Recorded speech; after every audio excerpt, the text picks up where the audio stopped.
यही तो है पुराना हमारा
पहले रेडी में वहाँ पहुँच गए यार।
कृपया मेरे युवा साथियों से निवेदन है, शांतिपूर्वक आप साथ में बैठे रहे, शांति बनाए रखें, अनुशासन बनाए रखना है। ऐसा करने से कुछ नहीं होगा। आप अनुशासन बनाइए, अनुशासन से अपने पढ़े लिखे होने का परिचय दीजिए। अरे किताबें लानी है वापस चेंज हुई वाली, चेंज नहीं होना चाहिए किताबें। अब फ्री में चाहिए? हाँ फ्री में चाहिए दादी। एजुकेशन फीस नहीं होनी चाहिए। मैं इस कार्यक्रम को आगे बढ़ाते हुए अपने पूरा इतिहास नगर पंचायत के पूर्व अध्यक्ष भाई गोविंद बिष्ट जी से निवेदन करूंगा कि हमारे अतिथियों का स्वागत करेंगे, अभिनंदन करेंगे श्री गोविंद सिंह बिष्ट जी।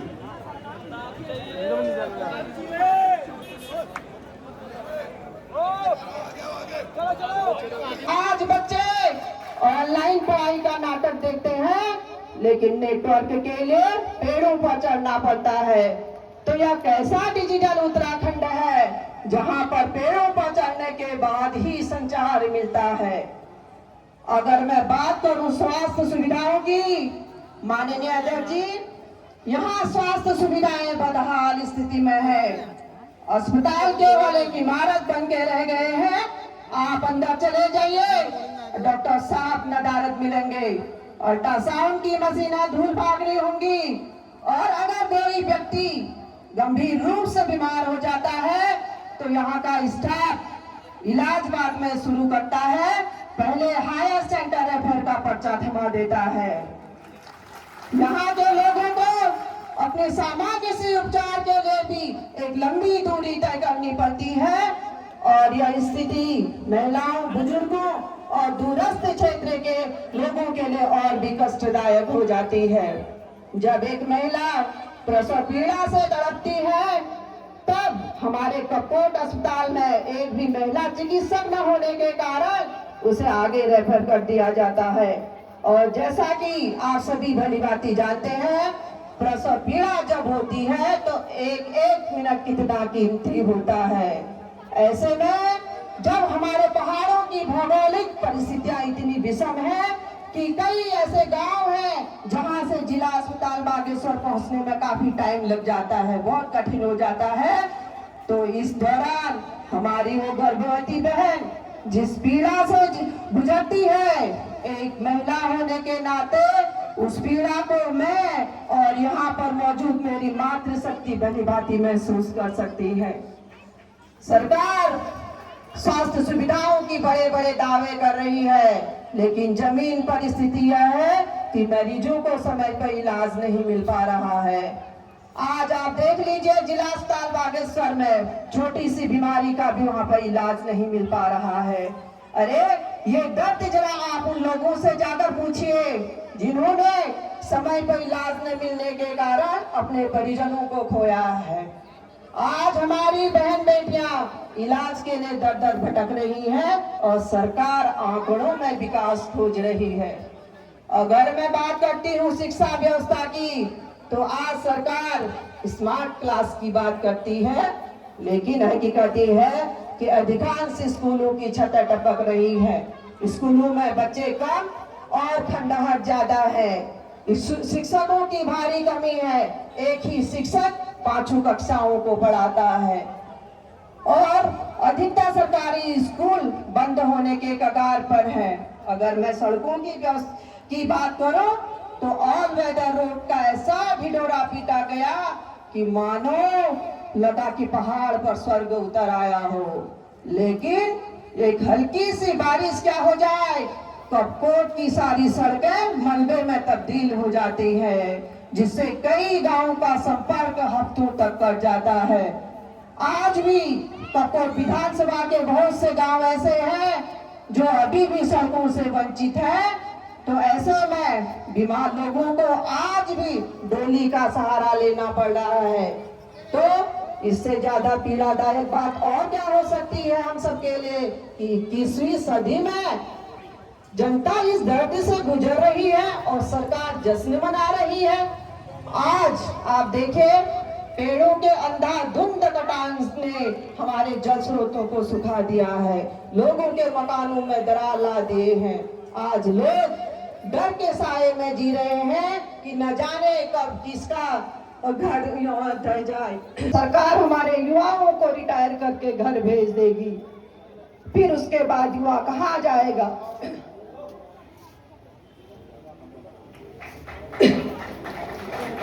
आज उसके बाद जो बची खुची नौकरियां हैं वो भी पेपर लीक और भ्रष्टाचार की भेंट चढ़ा दी गई हैं। आज आपने देखा पेपर लीक के कारण नीट का पेपर लीक हुआ, कई बच्चों ने आत्महत्या कर ली।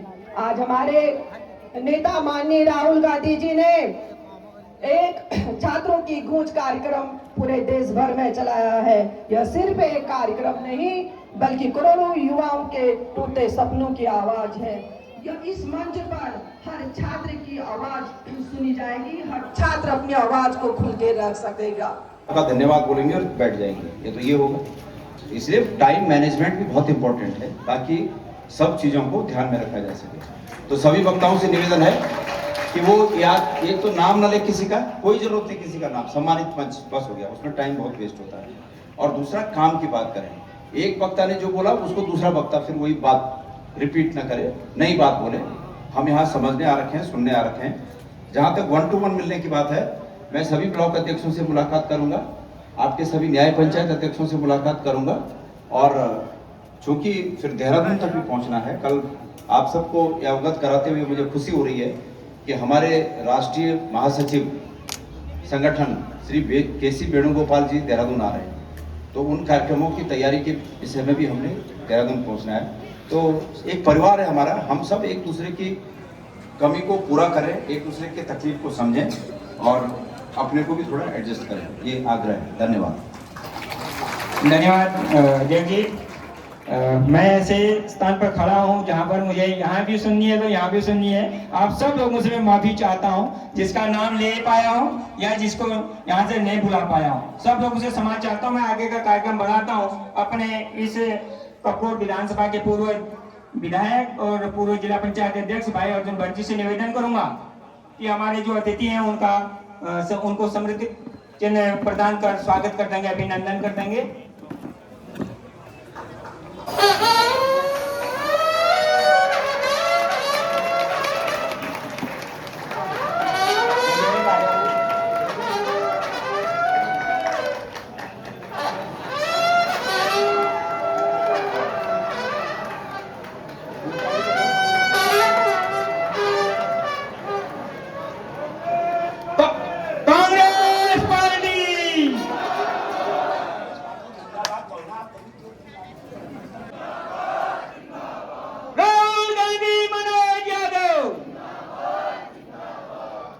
धन्यवाद। प्रकाश कांडपाजी नगर अध्यक्ष हमारे श्री गोविंद भाई बिष्ट जी, ब्लॉक अध्यक्ष हमारे गरुड़ से हैं।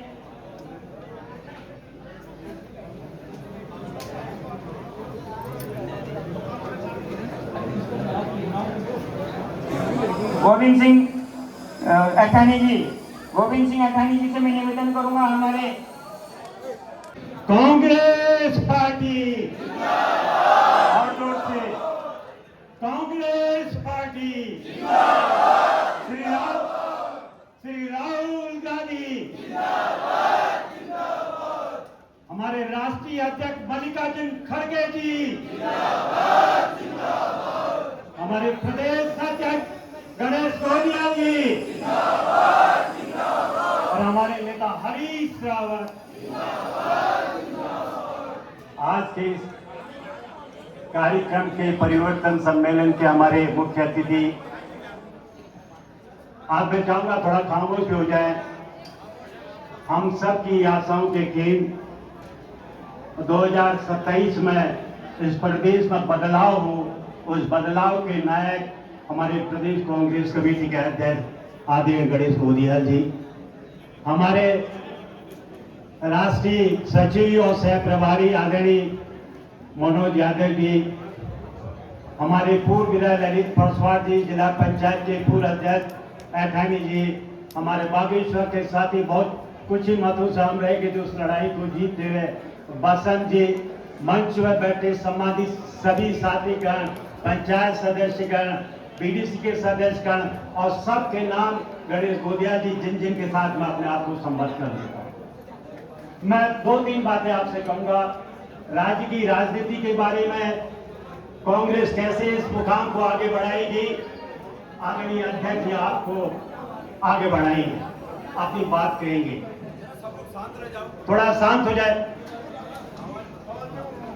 अभी मौलवी जी, आज इस कपकोट वानगी है उत्तराखंड के अंदर।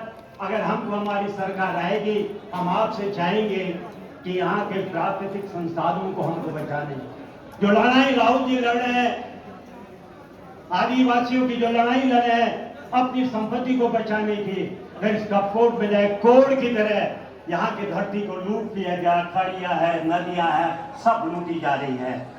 आज उनको बचाने का न्योता कांग्रेस पार्टी में है और आप हमारे इस रथ के लीडर हैं, इसलिए मैं आपकी ओर ये संज्ञान देना चाहता हूं।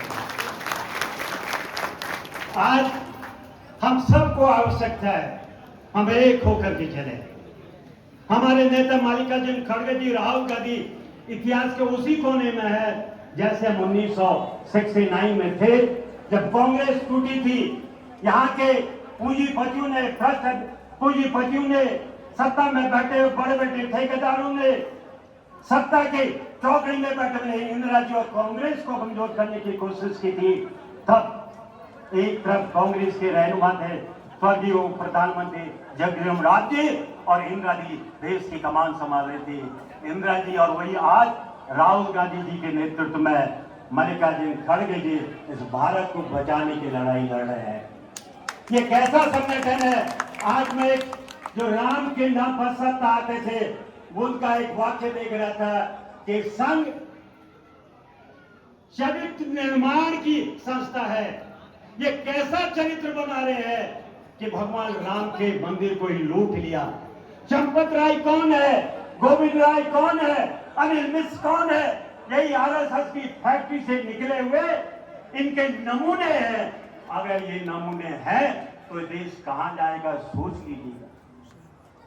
राम के मंदिर में न किसी सरकार का कंट्रोल, बद्रीनाथ मंदिर है, केदारनाथ धाम है, तिरुपति का मंदिर है, केरल के मंदिर है, कहीं न कहीं सरकारों का कोई नियंत्रण है। सिर्फ एक मंदिर है जो राम का मंदिर है, जिसमें उत्तर प्रदेश सरकार की कोई भूमिका नहीं है, जिसमें भारत सरकार की कोई भूमिका नहीं है, जिस पर संघ के लोग ही नियंत्रण कर रहे लोग हैं। ये कितनी अजीब विडंबना है कि वो संघ का चंपत राय जिसने हजारों करोड़ की लूट को अंजाम दिया, उसने महासचिव पद से तो इस्तीफा दे दिया है, लेकिन ट्रस्ट से वो हट नहीं सकता। आजीवन ट्रस्ट में रहेगा, उसको निकालने की कोई व्यवस्था नहीं है। बहुत बहुत बधाई देता हूँ कि इतना सुंदर कार्यक्रम यहाँ पर आवा। आप सब साथी लोग इसके लिए बधाई के पात्र हैं। जय हिंद, जय भारत, जय भीम। धन्यवाद बड़े भाई श्री टंका जी। आदरणीय हमारे प्रदेश अध्यक्ष जी श्री गणेश गोदियाल जी, परिवर्तन संकल्प यात्रा में मां बाराही, भगवान हरजू,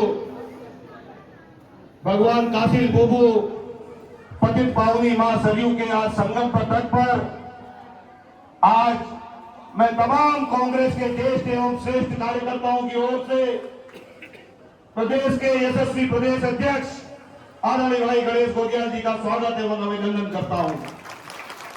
हमारे बीच में हमारे प्रदेश के सह प्रभारी के तौर पर एक ऊर्जावान आदरणीय श्री मनोज यादव जी का भी मां बाराही मां का भगवान कासिल बुबू की धरती का आपका स्वागत एवं अभिनंदन करता हूं।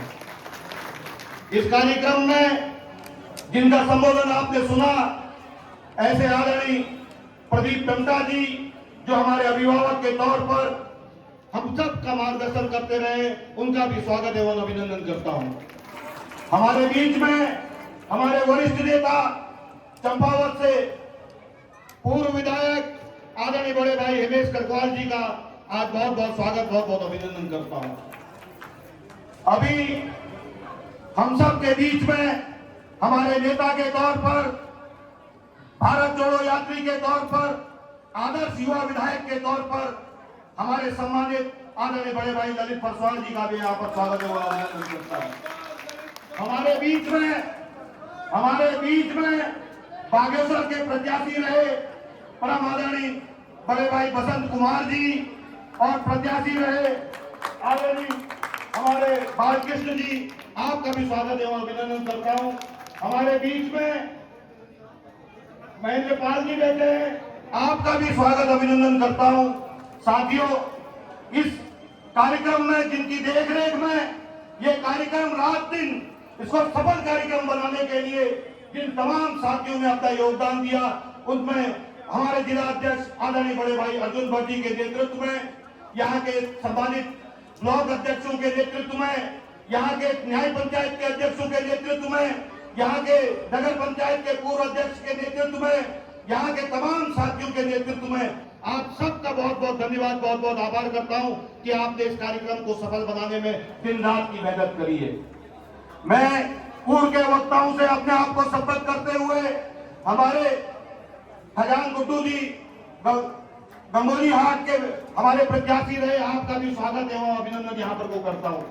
मैं तमाम आई हुई मातृशक्ति का, हमारे तमाम फ्रंटल संगठनों के साथियों का, हमारे तमाम मीडिया के पत्रकार बंधुओं का बहुत बहुत आभार, बहुत बहुत स्वागत यहाँ पर को करता हूँ। और साथ मैं पूर्व के वक्ताओं से अपने आप को शपथ करते हुए मैं जो बातें आपसे कहने जा रहा हूँ कि ये परिवर्तन का संकल्प हमारे प्रदेश अध्यक्ष जी ने क्यों लिया, हमारे प्रदेश नेतृत्व ने क्यों लिया, हमारे राष्ट्रीय नेतृत्व ने क्यों लिया, ये सिर्फ प्रदेश ही नहीं पूरे ग्रामीण स्तर तक ये परिवर्तन की बयार इसलिए बहानी है कि जनता त्रस्त है। ये बयार सरकार लाने के लिए नहीं है, ये बयार हमारे उत्तराखंड को बचाने की, परिवर्तन के संकल्प लेने की आज जरूरत है। साथियों, जिस तरीके से शिक्षा के बारे में आपने सुना, स्वास्थ्य के बारे में आपने सुना, किस तरीके से यहाँ शिक्षा और स्वास्थ्य की व्यवस्था है, मैं प्रदेश अध्यक्ष जी के संज्ञान में डालूंगा। यहाँ के भाजपा से जो विधायक हैं, सबसे पहले मैं उनके बारे में बताना चाहता हूँ, क्योंकि सबके बारे में आपने सभी वक्ताओं ने अपने बारे में कहा है। यहाँ के प्रदेश, हमारे यहाँ के जो विधायक हैं, उनको सुनने हमने जो सुना है, उनके पास 9 रत्न हैं, उनके दरबार में 9 रत्न हैं। वो 9 रत्नों का काम अलग अलग है। एक नवरत्न का काम है कि किस तरीके से यहाँ जो ठेकेदारी की जो प्रथा चल रही है, उसको बाहर से ठेकेदार लाके स्थानीय ठेकेदारों को बेरोजगार करना। दूसरे रत्न का काम है कैसे कैसे यहाँ पर को विधायक जी का सोशल मीडिया में जो आलाप करते हैं कि ये सब चीज संभव है का जो नारा लगाते हैं। आपको जान के ताजुब होगा आदरणीय अध्यक्ष जी, आपको इस बात को जान के ताजुब होगा, यहाँ की जनता अस्पताल की मांग करती रही, 7 सामुदायिक स्वास्थ्य केंद्र था, 7 स्पेशलिस्ट डॉक्टर होने चाहिए थे। हमारे यहाँ के विधायक जी ने क्या दिया, हमको उप जिला चिकित्सालय का दर्जा दिया। कई तरीके से भ्रष्टाचार की परम आकांक्षा में डूबे हुए यहाँ के स्थानीय जितने भी हमारे यहाँ पर को विधायक जी के 9 रत्न है, ये कहीं ना कहीं वसूली गैंग की तरह अपने आप को यहाँ पर को स्थापित करने का काम कर रहे हैं। आज हमारी नदियां बिक गई, हमारी नदियां, जब मुझे मालूम चला जो इनके गुरुजी थे, उन गुरुजी ने ये नदियों को सब जो है यूपी और बाहर के लोगों को जो है यहाँ तो लीज में दे दी, यहाँ के लोगों को पता ही नहीं चल पाया। कैसी विडंबना है। हम लोग स्वास्थ्य शिक्षा को लेकर बात कर रहे हैं, यहीं पर कोई है बगल में एठाड़ का गांव, मेरा जो गांव है, वहां पर को पूरे ब्लॉक में इकलौता बालिका शिक्षा विद्यालय है, बालिकाओं के लिए विद्यालय है। उन विद्यालय में महिला शिक्षक और प्रवक्ताओं के पद न भर पाने के कारण 500 की स्ट्रेंथ थी, आज 54 की स्ट्रेंथ रह गई है। ये है सरकारी शिक्षा के प्रति इस सरकार की जवाबदेही। आज कहीं ना कहीं जिस तरीके से सरकारी शिक्षा को आज ये भाजपा की सरकार ध्वस्त करती जा रही है, ये कहीं ना कहीं हम सब के लिए सोचनीय विषय। एक तो समय जिस समय कपकोट, काड़ा और कौसानी के विद्यालय हुआ करते थे, उन सरकारी विद्यालयों में पढ़ने वाले लगभग 70% लोग कहीं ना कहीं सरकारी नौकरियों में लगते थे। आज की स्थिति यह है कि उन सरकारी विद्यालयों को कम से कम 76 विद्यालय हमारे कपकोट विधानसभा के बंद होने की कगार पर आ गए।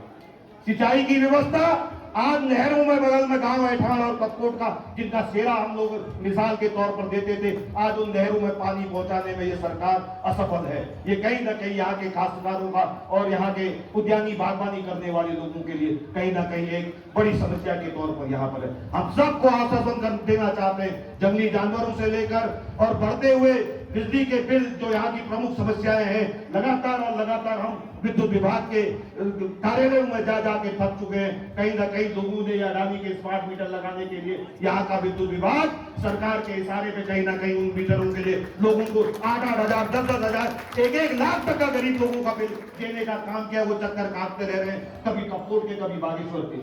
मैं आप सबको आश्वस्त करना चाहता हूं, आदरणीय प्रदेश अध्यक्ष जी के नेतृत्व में, आदरणीय राहुल गांधी जी के नेतृत्व में, हमारे शीर्ष के नेतृत्व के संरक्षक में कहीं ना कहीं इस परिवर्तन की बयार आज इस कपकोट के राम दरबार से बहेगी तो निश्चित तौर पर एक एक कार्यकर्ता गांव-गांव तक पहुंचाएगा उनकी आवाज को। हमारे किस बात के लिए हमारे प्रदेश अध्यक्ष जी ने और हमारे शीर्ष नेतृत्व ने क्या क्या बातें वहां पर वो रखी है, तो निश्चित तौर पर आप गांव के अंतिम पंक्ति तक आप इन बातों को पहुंचाएंगे। आए हुए तमाम युवा साथियों का, हमारी मातृशक्ति का, पिता तुल्य बुजुर्गगणों का, हमारे स्वतंत्रता संग्राम सेनानी परिवारों से, हमारे तमाम फ्रंटल संगठनों के लोगों का बहुत बहुत आभार, बहुत बहुत धन्यवाद करता हूं। और इस बात से आप लोगों से अपनी वाणी को विराम देता हूं कि आप सब लोग अपनी कमर कसिए।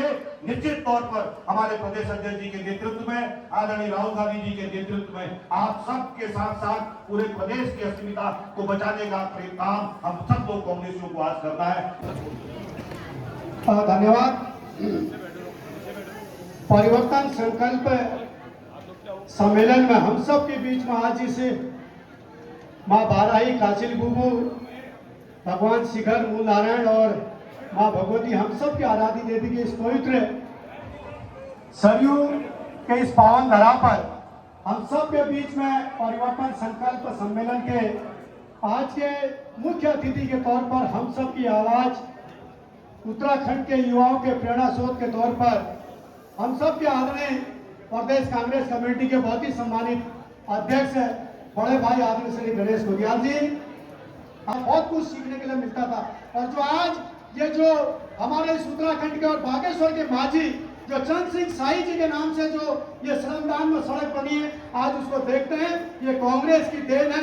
इतना सुंदर सड़क कांग्रेस ने जो है इस बागेश्वर से लेकर कपकोट से लेकर बदियाकोट से लेकर कीमू गोपीना से लेकर इधर पिंडारी सुंदरडुंगा कफनी ग्लेशियर के अंतिम गांव तक पहुंचाने का काम कांग्रेस की सरकार में आदरणीय हरीश राव जी के सहयोग से हम सब लोगों ने आपके आशीर्वाद से मिलजुल कर इस क्षेत्र में करने का पूरा काम किया। आज इस प्रकार से भारतीय जनता पार्टी के विधायक के द्वारा पिछले 5 साल और 10 साल का जो कार्यकाल इस क्षेत्र में आप सब लोगों ने देखा, वो मात्र जो है एक नवरत्न का नाम, भाई भतीजाबाद का नाम कुछ आपके बीच में नहीं दिखता है।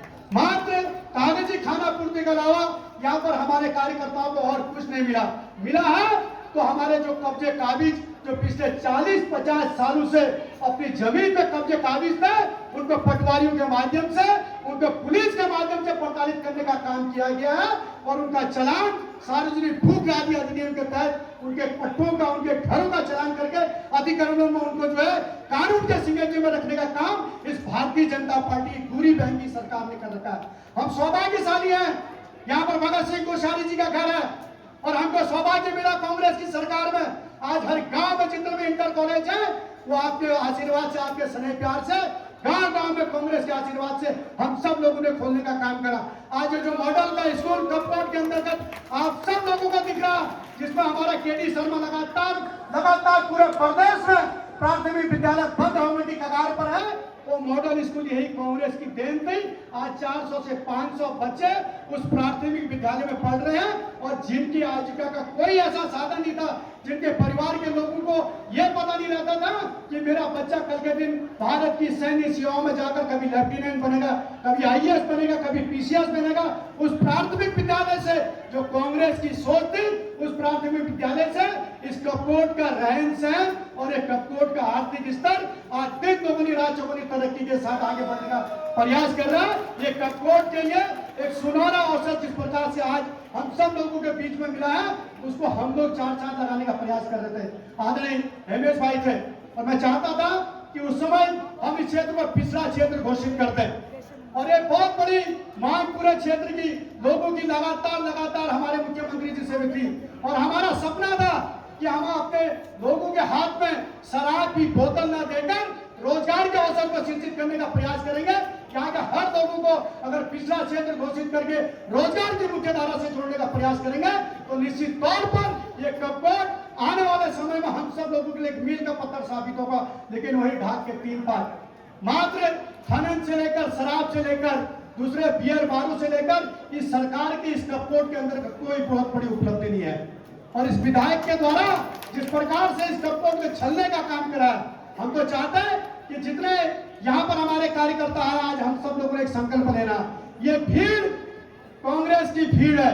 ये भीड़ हमारे आने वाले 2027 के परिवर्तन के चुनाव में एक मुंहतोड़ करारा जवाब भारतीय जनता पार्टी के विरोध में होना चाहिए कि इनको लगातार पता लगना चाहिए कि अब सरकार जाग चुकी, अंधेरे में बह चुकी है। अब आप जनता जाग चुकी है, जनता को आप बरकराने का काम नहीं कर पाएंगे। आज जिस प्रकार से यहाँ की बहनों की छात्रवृत्ति पिछले 2017 से बंद हो गई है, उसकी छात्रवृत्ति को हम लगातार जनता के बीच में रखने का काम करेंगे। यहाँ के विकास के रोल मॉडल को चाहे पर्यटन के रोजगार में हो, उस रोजगार को हम लोग स्थापित करने का प्रयास करेंगे। मुख्य अतिथि के तौर पर प्रदेश कांग्रेस कमेटी के अध्यक्ष हमारे बीच में पहुंचे। हम चाहेंगे जितने भी हमारे पीडब्ल्यूडी से लेकर सिंचाई विभाग से लेकर दूसरे तीसरे लोगों में जो हमारी एक गैंग होती थी, पीडब्ल्यूडी में काम करते थे, स्थानीय स्तर पर लोगों को रोजगार दिया जाता था और रोजगार के सृजन हम सब लोग आपके आशीर्वाद से, आपके स्नेह प्यार से कांग्रेस की सरकार स्थापित होने के बाद उस गैंग की भर्ती को स्थापित करेंगे। यहाँ के हर हाथ में रोजगार देने का काम हमारी अपनी कांग्रेस की सरकार करेगी।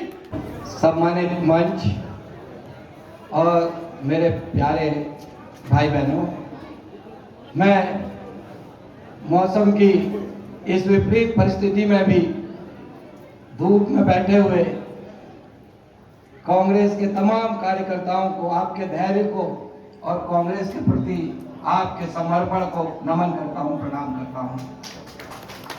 बहुत ज्यादा समय नहीं लूंगा। एक हवा जो कपकोट में आकर के मैंने देखी, ये तय हो गया है कि कपकोट मांगे बदलाव। इस बदलाव को कोई रोक नहीं सकता और अगर कोई रोकने की कोशिश भी करेगा तो ये जनता उसका इलाज कर देगी।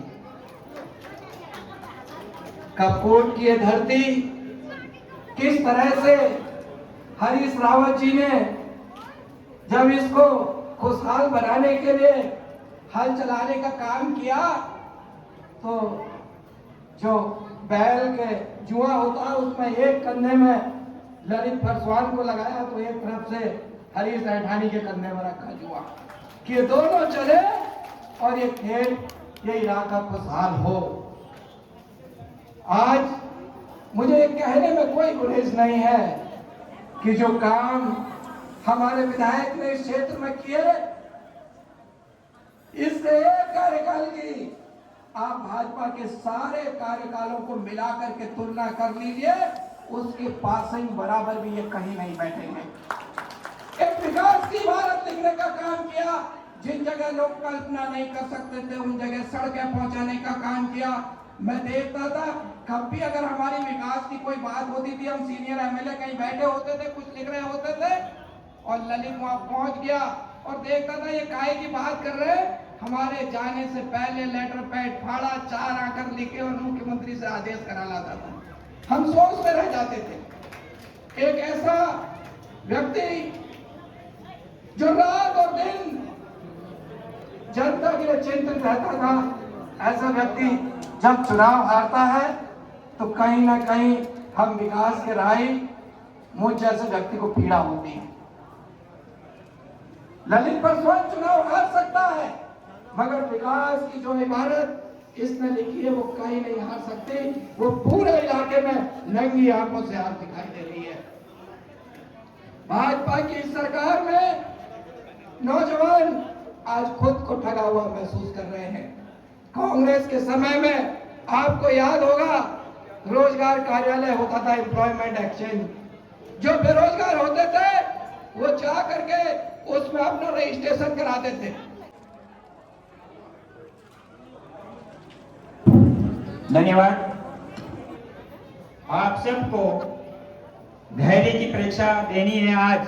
हमारे प्रदेश के माननीय अध्यक्ष जी आए हैं और प्रभारी जी आए हैं। हमने बताना है कि हमारे पास कितना धैर्य है। आप सब लोगों से निवेदन है कि कृपया आप अपना स्थान ग्रहण करेंगे। हमारे मैं माननीय प्रदेश प्रभारी जी को बुला रहा हूँ यहाँ पर आशीर्वचन के लिए और मार्गदर्शन के लिए, और उसके बाद सीधे अध्यक्ष जी को बुला मैं माननीय प्रभारी जी का कहना है। धन्यवाद प्रभारी जी। एक बार जोरदार तरह से राहुल गांधी मनोज यादव कांग्रेस पार्टी।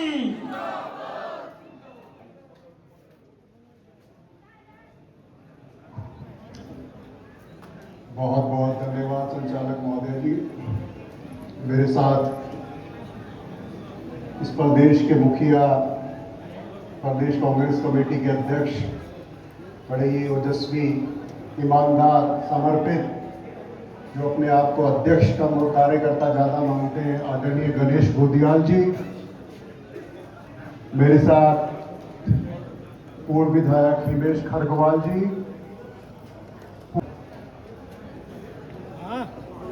मेरे से पूर्व वक्ताओं ने आपको बहुत कुछ कहा होगा और लगभग तमाम मुद्दे जो होंगे इस वार्ता में शामिल हो जाएंगे, लेकिन मैं एक चीज आप लोगों से कहता हूं। आज सुबह हम लोग कोसानी में रुके थे और कोसानी में जब हम अखबार देख रहे थे सुबह, उस अखबार में 2 तस्वीरें एक साथ लगी हुई थी। एक लगी थी बद्रीनाथ मंदिर की चोरी की और उसके दूसरी तरफ लगी थी इस प्रदेश के मुखिया, मुख्यमंत्री धामी जी की फोटो फूल बरसाते हुए। अब बड़ा गजब संयोग है ये, क्योंकि जहां तक बद्रीनाथ जी का मंदिर का मामला है, मेरे लिए वो पर्सनल निजी इसलिए कहता हूं, बद्रीनाथ जी मेरे आराध्य हैं और मैं साल में जब भी टाइम लगता है, शुरू से बचपन से मैं बद्रीनाथ जी के मंदिर जरूर जाता हूं। तो ये समझ से परे हो गया कि एक तरफ तो कह रहे हैं कि बद्रीनाथ मंदिर को लूटा गया, दूसरी तरफ एक फोटो वीडियो चल रही है जिसमें धामी जी अपने आप पे पुष्प वर्षा करवा रहे हैं। अब पुष्प वर्षा किस लिए करवा रहे हैं? इसलिए करवा रहे हैं क्या कि 7वीं 8वीं शताब्दी में बड़ा बद्रीनाथ मंदिर आप लोगों की वजह से, आपके पुरखों की वजह से और हजारों करोड़ों आस्थावान लोगों की वजह से लूट नहीं पाया था। किसी की हिम्मत नहीं हुई बद्रीनाथ मंदिर की तरफ देखने की। कितने भी आक्रमणकारी आए होंगे, लेकिन किसी की हिम्मत नहीं हुई आप लोगों का जज्बा देखने के बाद, आपके पुरखों का जज्बा देखने के बाद बद्रीनाथ की तरफ रुख करने की। कैसे हिम्मत हो गई भाजपा सरकार की बद्रीनाथ में लूट करने की? अब आप थोड़ा पीछे चलिएगा। इस देश में बहुत सारे राजकीय पड़ोस के आदमी की गलती हो सकती है कि आपने भाजपा के आदमी को, भाजपा के एमएलए को, भाजपा के सांसद को, भाजपा के मुख्यमंत्री को उत्तराखंड में बनाया क्यों? जब भगवान राम ने कह दिया, भगवान राम ने इशारा कर दिया कि मेरी अयोध्या के अंदर मेरे शासनकाल में मुझे भाजपा का ना सांसद चाहिए, ना एमएलए चाहिए, ना मंत्री चाहिए, भगवान राम ने वहां के सांसद को खारिज कर दिया। तमाम शक्ति लगाने के बाद मोदी जी का पूरे उत्तर भारत के कैबिनेट मिनिस्टरों को ले जाकर, हिंदुस्तान के वर्ल्ड के पूरे रईसों को ले जाने के बाद में, पूरी ब्यूरोक्रेसी को ले जाने के बाद में भी भगवान राम ने कहा नहीं, बिल्कुल नहीं, मैं बीजेपी के सांसद को खारिज करता हूं।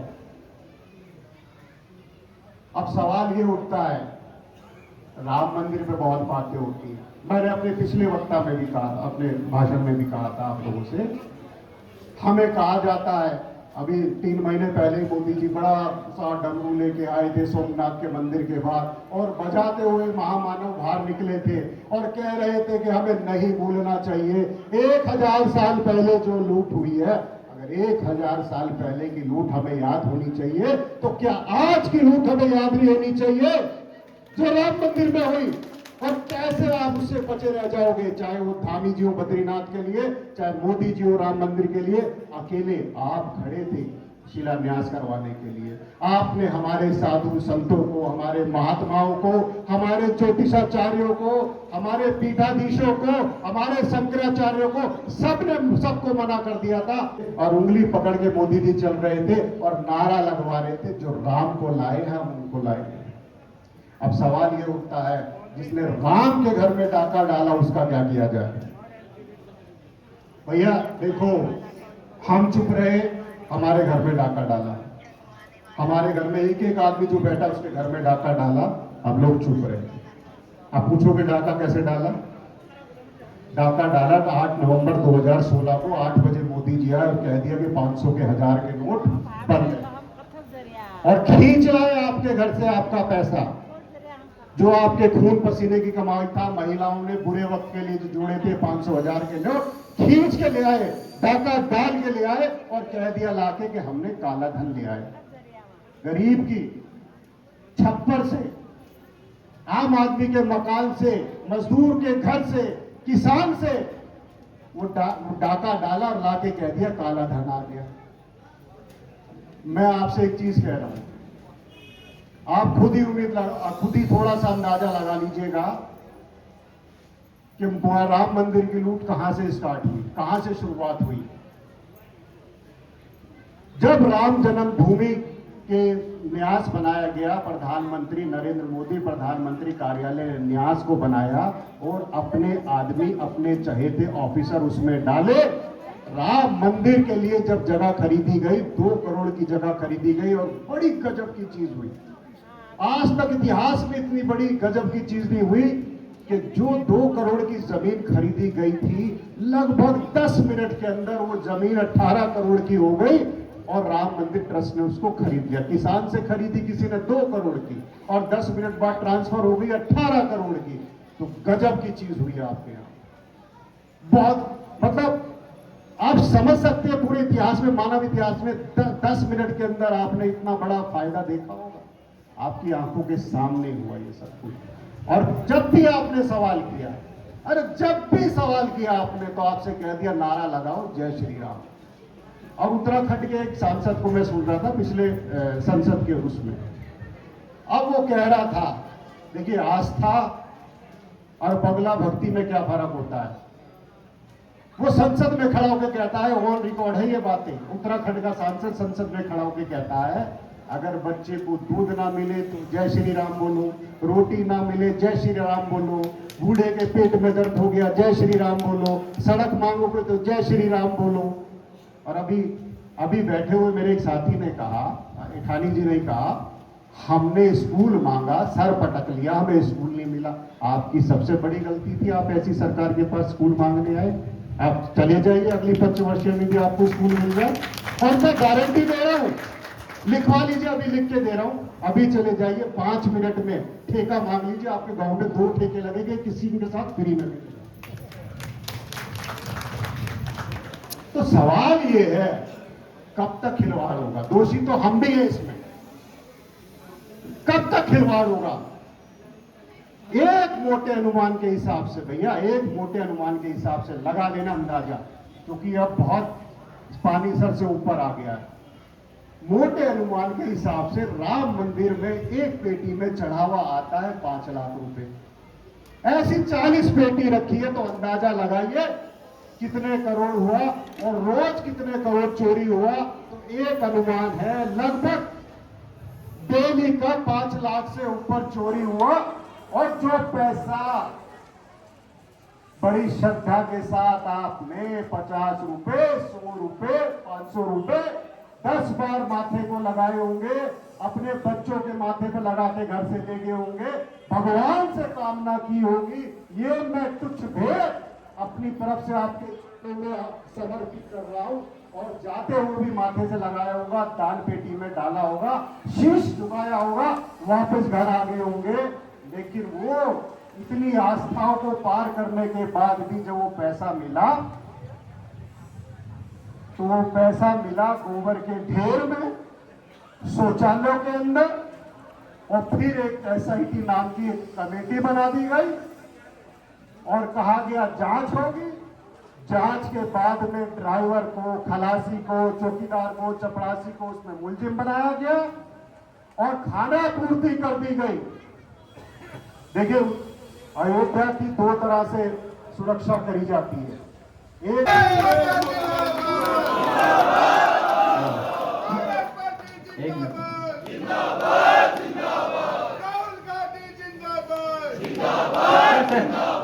एक खाएगी। आज मैं उन भगत सिंह कोश्यारी जी से इस मंच से कहना चाहता हूं कि 100 रुपया का तेल, 200 रुपये का तेल, 100 रुपये की वेली, चेली, ये शब्द है उनके करना चाहता हूँ। आप अपने भाषा में भी बहुत अच्छा बोलते हैं। मैं पुनः आपका स्वागत करता हूँ, अभिनंदन करता हूँ। गणेश कोटियाल, गणेश कोटियाल, कांग्रेस पार्टी सादराम। धन्यवाद।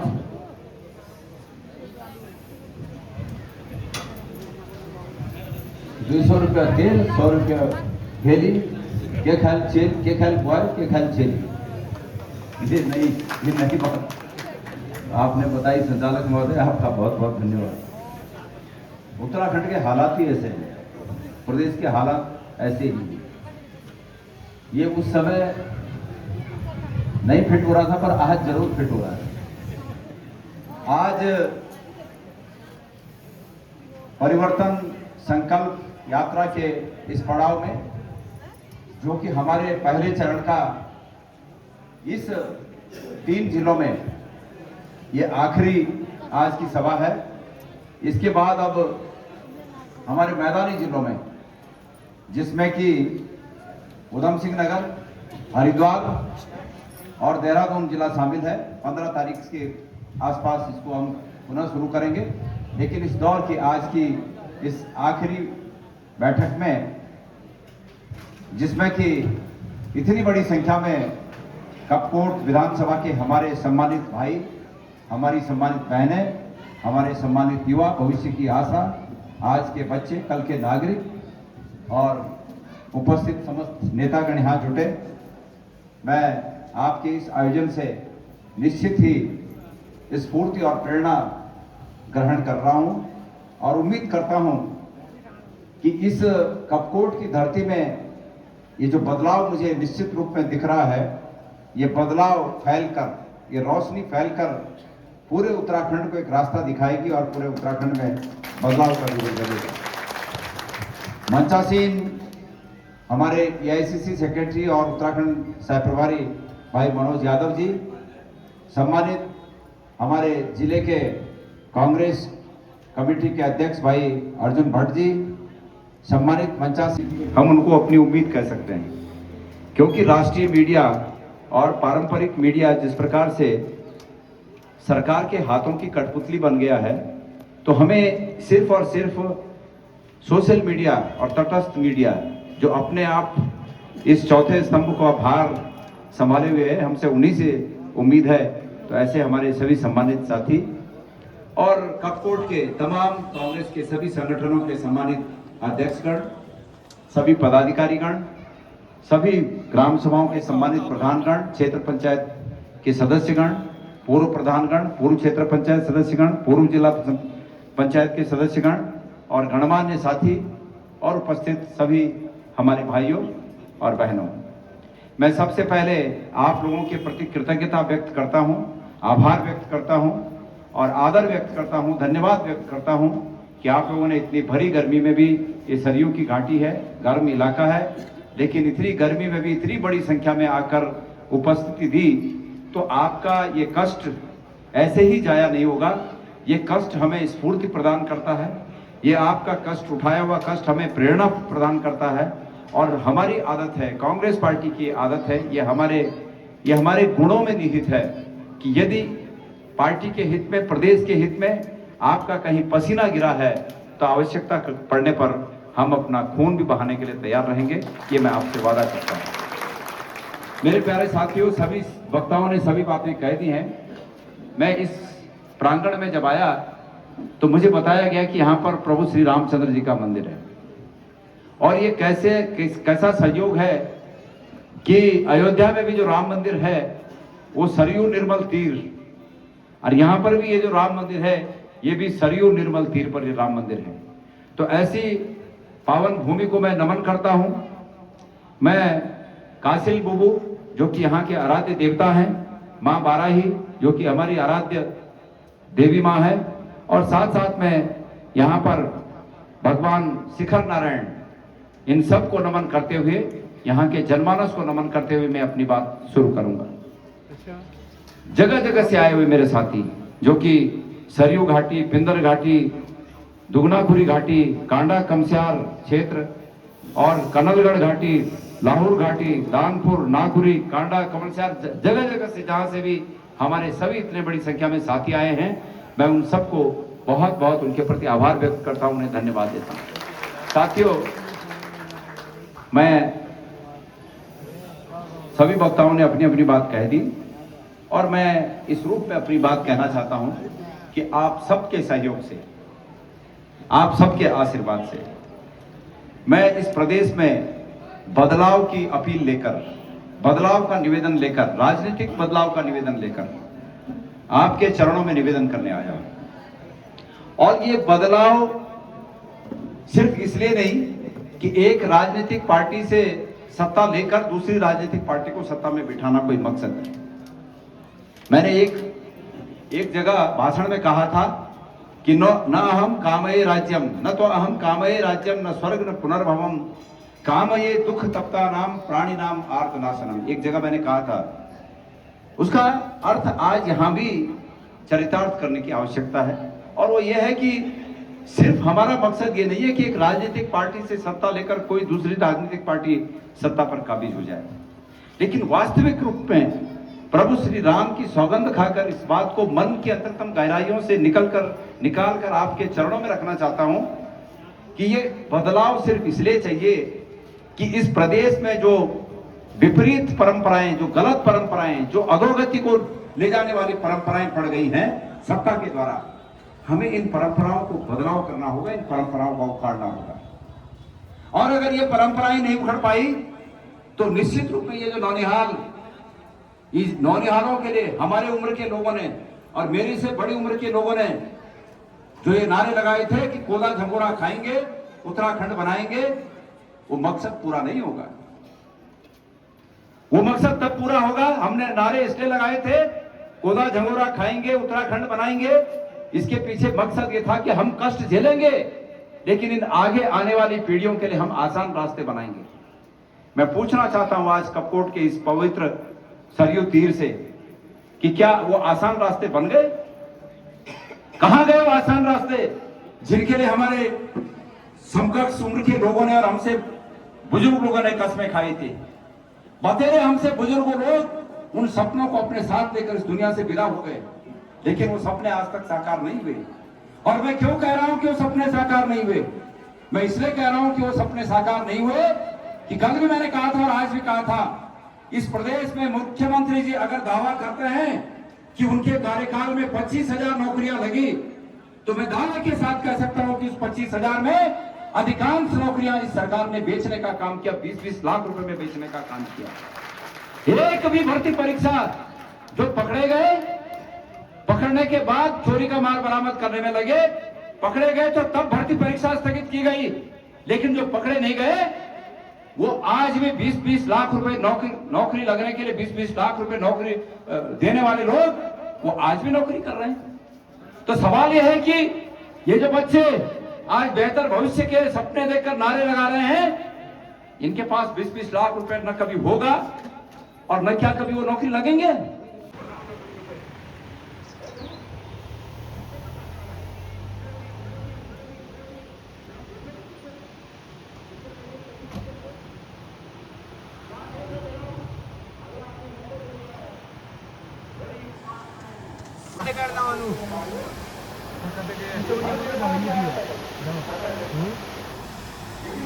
जाओ